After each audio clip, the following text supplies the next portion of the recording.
Undefeated. We have to start with the lineal champion. Yeah? And I want people to make sense of this. Are you ready? Go for it. All right, cool. I don't know if you can hear this, but hopefully you can. It's a small cruiserweight. Foreigner don't speak good English, and nobody's really interested. Anyway, he's not saying anything I like. I want the big fights that people are interested in, and that ain't one of them. What if he was to beat Joshua? Still, it won't be a big fight. He's still a foreigner in a westernized world. The belts are back in the West, and they're going to stay there. You know, so whatever it sounds like, the heavyweight champion should be from Britain or America, nowhere else. That's it. Because maybe in Ukraine he might be a big star, but Britain or America ain't interested in some Ukrainian boxers boxing in Ukraine, and that's the way it is. The heavyweight champion of the world needs to be in the West, and that's it. That's how it goes. Plus, I know you're a big fan of Teofimo Lopez. We see him win a world. Wow. Fam. That's how I want to start. All right. I want to start. I want to let you know that we're here now. Yeah. Cool. That one night I think that was as clear as it needs to be. I saw that clip for the first time yesterday. Yeah. Oh, it's the first time you've seen that? I've never seen that before in my life. Okay. I've never seen that before in my entire life. And thought it was funny because I've listened to Frank Warren talk. I've listened to all this stuff. I've listened to just a lot of talk, yeah?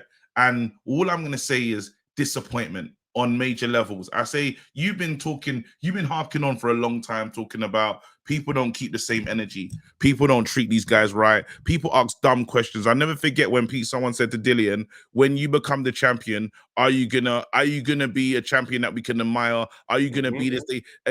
They set certain standards that are not met by other fighters. I don't know how you get to do an interview and have those takes and also duck. Let's call it what it is, bro.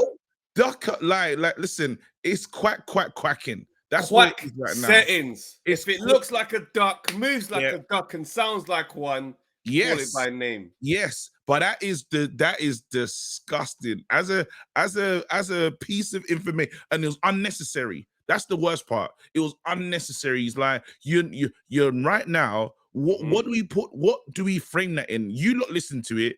And that's not me saying, I'm not breaking up things or saying, hey, this is a cool full interview that you can go listen to yourself on IFL. No one asked him for these takes. Yeah. And all we've seen is man said, even if Usyk wins, I won't fight him. So now it's like the information is there. Take a look at this the link I just put in the chat as well. Play the audio on that interview. Play the audio on that one. I'm going to play it because here we go. Cunningham was the hardest fight. Wait, let's go. Gonna sound strange. Cunningham was the hardest fight I ever did have in my whole career, amateur or professional. The reason being, he was very slippery. The way I explained Cunningham, he was like a conger eel all full of oil in front of me. I couldn't pin him down. He was light on his feet. He was weighing 208 pounds or something. Cruiserweight, right? He was a three-time cruiserweight champion of the world.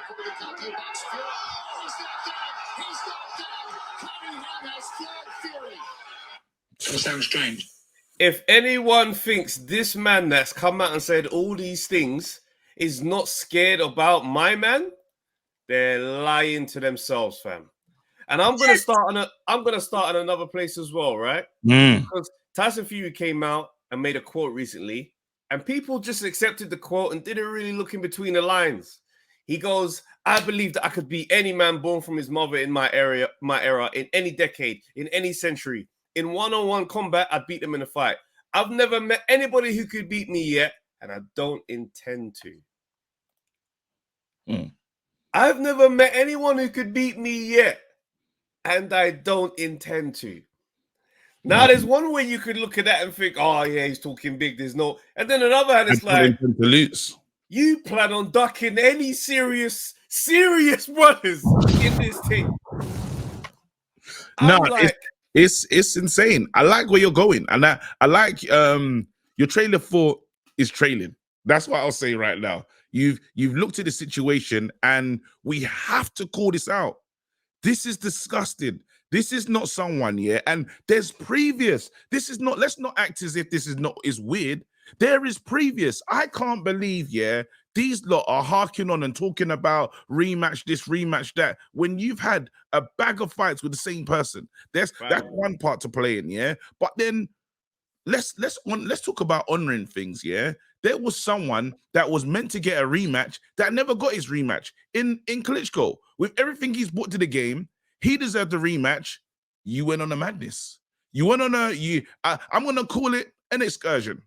He can call it whatever he wants to call it, but he went on an excursion that I don't know was permitted, but it is what it is, yeah? Now, that rematch thing doesn't happen. Cool. We move. We kick it down. We move down the line, yeah? Everybody else that tried to fight you, let's say Usyk and AJ, they met in the ring twice. No holdups. Not like literally, we fought the first time, second time, we know exactly what it is. Do you know what the stumbling block of this whole thing is? What is ridiculous is Fury still believes he's AJ. He still believes he's AJ. Bro, it's disgusting. He's like, look, listen, AJ got the deal because the rematch, right now, everything's supposed to be okay, but the second rematch. You see in the second rematch, he wants the same splits. To take the splits that AJ would have got. Big 50, man, 50. You're not him. You're not him, AJ bro. AJ still got more of the money. No, yeah, AJ still got more of the money. I'm saying in the second fight, on the rematch, yeah, AJ was still seen as the A side, but it makes sense because it made sense at the time, and that's where Usyk was at that time. But we're not talking about Usyk in the past that was jumping up from division and trying to prove himself. Bro, he has the belts. So when you're talking about the rematch, if I beat you, I've met my requirement. I've beaten AJ and I've beaten Fury, right? If I've said on those names, I can say I've beaten these guys 3 times. Like altogether, if you count all together 3 times, big man, I'm the head of the sport. I'm the king of this boxing thing. And that rematch clause needs to be 50-50, or it needs to be it needs to look to where I need to look at it. And what they've said is, no, we don't want that. And why? Because you man are shook. You man are shook. I heard Frank Warren on the radio today. I heard Alexander Krasiev, yeah. I listened to him talking, and I was saying, because I had to hear it, and I was like, they've done everything to make this fight happen. And the one person that's stopping this fight is the one and only Tyson Fury. Go ahead. 100%, because the guy's a duck, bro. I'm tired of this. I'm so bored of this guy. I'm honestly sick of this guy being in the sport. The guy is the worst champ that this game could have. I don't care that I don't like this brother on a personal level. I don't business. You understand? I don't like what he puts out. You hear the talk at the top of the thing, talking about, the champ needs to be from the West. Nobody wants to see no champ from you. Bro, you're a dickhead for those takes. That's crazy. You understand? And nobody's going to draw you up on it. You understand? Because a lot of my issue with Tyson Fury is not what he says and does. It's the fact that nobody feels like nobody challenges him on any of this stuff. They just let this thing roll. It's a double standard. It's a double standard that I can't stand, right? So I look at this now and I'm like, bro, you're actually genuinely moving like a shook one, fam. I don't care at this point. There's only so many ways we can go, oh, no, I don't think he's actually scared of him. I just think. No, this list is getting way too long. This list is way too long now. The guy is scared of Usyk. He doesn't believe he could beat Usyk. And what's more, this whole thing is another charade. Because the first AJ thing was a charade. Let's pretend like we really want to fight him. I was chatting to Base the other day, and he made a good point. Like, he's talking, he goes, go back to that video where Tyson Fury calls out AJ. He goes, before I announce my next opponent, I want to do this. Listen to the verbiage. Before I announce my next opponent, I'm going to do this. I'm going to play games with everybody in this thing. Yeah. You look at the Usyk situation, trying to play off like you could potentially have been ready for April 29th. Sugar Hill Stewart has said, I wasn't here training Tyson Fury in an interview. I wasn't here for you, boss. Okole's fighting Saturday. I'm here for my dog. Yeah. Even Okole said he looked behind, like he's going to catch up, but he's not someone that's in camp. He's not someone that's ready. He said he's going to quickly catch up, and he's like that. right? This fight was never happening. Never had, because he had no intentions to see him. He had No no intentions. intentions. They want these bursts to, again, unfortunately, you see that lineal, you see that last unified, you see that last, like, you see what Lennox is? It's going to continue because these man, they want the belts to be disbanded. They don't want, and I told you, bro, when them man jumped up on the, don't ever forget, when they jumped up on the, remember that 3-man face-off? Imagine having a face-off with 3 men and none of the men are fighting. None of them have seen each other. And I said to you at the time, I goes, because the next person, if we can't make Usyk, we'll make Joe Joyce. He's right here, right now. Yeah. We didn't want to see Joe Joyce. That's the part that I want everyone to don't lose sight of, because Joe Joyce, if you knew the negotiations were looking this rough, why would you sign Joe Joyce up for Zhang? It doesn't make any sense. If you know, you can see it. You lot having the conversations. Joe Joyce is your client. Joe Joyce is supposed to be next. Meet the requirements so you can kick this can down and everyone still gets to see each other. You don't want to see each other. You don't want to see Joe Joyce. You don't want to see what you're talking about. What's the name we heard? Ngannou, bro. That's what. Those are the names that we heard. Those names. And then after we have this thing about AJ, this AJ got given the most flack for having the breakdown in the ring, which we, obviously that was still mad, but he got the most flack of how he responded. Now he says, you know what, I'm ready to fight Fury. Fury says, well, I'll give you a deadline. All of a sudden, why does he keep doing this? And he said, the reason I need to give you a deadline is because I have to focus on fighting Usyk, because I had to do the job that you couldn't do. Big man, why are you getting to work? Bro, that's the question I want to know. He is planning on doing the most little ever to be some type of GOAT in his era.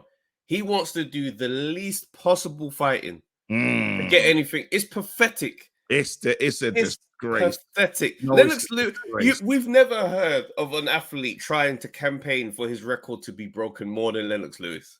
Yes. How is he still the last undisputed champ? I don't know if anybody's career is aging better than Lennox Lewis's. It's because crazy.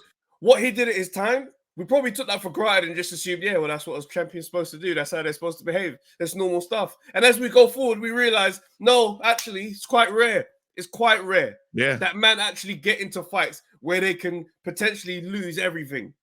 I look at this ring now, I'm like, Tyson Fury, you're a clown. You're an absolute clown. And as far as champions go, you can't even touch AJ's resume. You do not carry yourself anywhere near like how AJ does. Simple as that. It's disgusting. It's boring. You're not an ambassador for the sport. You're a clown. You're a joke, man. Even your fans are turning on you. That's how mad it is. Your deluded fan base. Your deluded them men are loyal to you more than people's families are. And you have made them start to go, you know what? Yeah, I can't defend this. These are the same people that defended you on the escapades of the past. All your crap. Now they're saying, big man, yeah, it's too far still. Yeah, I'm getting off the train. A lot of men are getting off. And then, I got off the train, I got off the train some time ago. Yeah, I have. The fact you was on the train is still an alarm bell for me as your friend. I gotta be real. Red flag. Listen, there's red flags in all friendships and relationships. Yeah. You see when you showed up to that pod with the Surface X, that mad laptop, and you tried to make it sound like it was good. I said, I don't know about him as a friend, I had to talk to my wife, Pillow Talk. I said, babes, he pulled out the maddest computer, and I judged him still. No, it wasn't even the Surface X. It's when the Surface X let me down and I had the Dell. The backup Dell. When you open your laptop and I'm hearing them sounds, it was a weird time. I was nervous. I said, right, this guy's not taking streaming seriously. It was a weird time. It was a weird time. Well, wait, let's stay focused. Listen, I've been a Fury fan, and I've been a Fury fan I remember early Fury and just the way he used to talk. He's exciting. You got that traveler energy, and there was just something cool about him that was like just raw. It was raw and genuine, right? And what he's done, he's morphed into somebody that I don't recognize. He says things that doesn't make sense. He says things that contradict him on a regular basis, right? He hasn't been given the I appreciate in the ring, he was masterful at times. I've seen him do things where I'm like, wow, like you're a really good fighter. However, now you got to get to the thing where when are we gonna stop saying next gen? Because it's giving next gen. He's moving like a next gen man. When he say, well, one day we're gonna see this. No, Fury, you fought one of the most dangerous heavyweights in boxing in Wilder in this era. You fought him many a times, but let's look at the resume. Let's look at what you're doing. You didn't want to see AJ. You forced yourself to see Chisora again, and now who are you gonna name next? That's the worst part for me. Who is the next opponent? Now this thing's all messed up, and you need to get back out there because you want to make a pound note. Who are you gonna call in? And it's gonna be a dumb name. It's gonna be someone embarrassing, and you wasted again. You should have just allowed. You should have given AJ a bigger deadline. Let's be honest. Because you could have just made the AJ fight happen. After all this, when you look back, and look at this in its entirety, you should just fought AJ. You should have said you should have extended the deadline, and you lot should have made the deal. You didn't want the deal, and it proves it now because breakdown here, breakdown here, breakdown there, breakdowns everywhere. But these other guys, they can manage to fight. These other guys can manage to make an agreement, 70-30 split. And you still can't make an agreement. Come on, man. Bruv, it's depressing because you know what's mad, yeah? Is even on the split talk, like you say, the contradictions, they just line up. On the split talk, I thought you're the same man that's made this amount of money. I've made enough money. I don't care about money. I'm giving this to charity. I'm giving that to... Bro, you just chat rubbish, fam. Rubbish. Rubbish. Even if you're a money-hungry fighter, yeah? Floyd Mayweather, no one cares. Because you've come in as you are. You come in, this is what I'm on. No one can tell you a thing. But you tried to be all things to all people. When you first came out, you was Irish. You was Irish, fam. Now your rebrand is very different. Man's doing England shirts for king and country. Bro, you are trying to be all things to all people to the point where now you mean nothing. That's the worst place. I don't care how great you are at any one thing. That's the worst place for a man to be. When your word means sweet FA. And they said it. They said, we'll sign this. We'll agree to the 70-30 and this, that, and the other. There'll be a new thing. There will be a new thing. And I can't believe it. When I heard Frank Warren and Alexander on TalkSport having a back and forth, it was the most friendly back and forth.